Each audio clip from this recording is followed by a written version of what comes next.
Maani la an-nahiyah. Mga kahulugan ng la an-nahiyah. Ang la an-nahiyah ay mayroong tatlong kahulugan. Ang una, ang tinatawag na an-nahyu. In kana at-talabu sadiran min al-a'la ila al-adna. Ang unang kahulugan ng la an-nahiyah ay nahi, ang pagbabawal.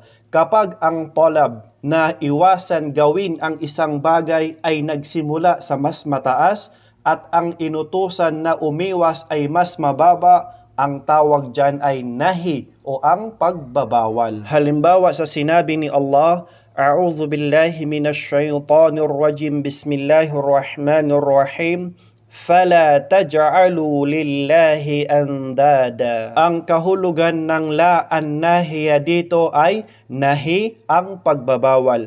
Dahil ang nag-utos sa atin si Allahu Ta'ala na mas mataas sa atin at ang inutusan ay mas mababa, ang kahulugan ng la an-nahiya dito ay nahi, ang pagbabawal. Ang ikadalawang kahulugan ng la an-nahiya, ad-du'a'u. In kana at-talabu sadiran min al-adna ila al-a'la. Ikadalawang kahulugan ng la an-nahiya, ad-du'a o ang panalangin. Kapag ang talab, hiling na iwasan ang isang bagay ay nagsimula sa mas mababa at ang ginamitan ng la an-nahiya ay mas mataas, ang kahulugan ng la an-nahiya dito ay ad-du'a o ang panalangin. Halimbawa sa sinabi ni Allah, Rabbana la tuzigh qulubana. Ang kahulugan ng la an-nahiya dito ay ad-du'a o ang panalangin.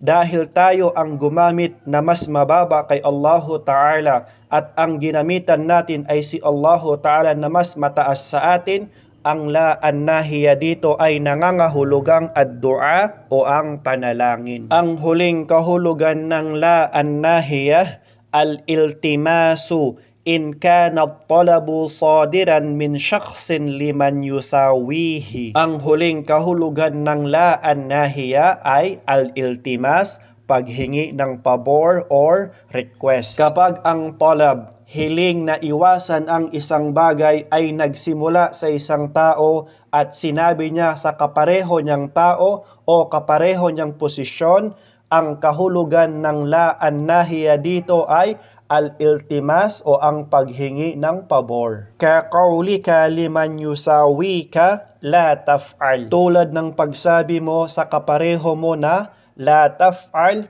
wag mong gawin.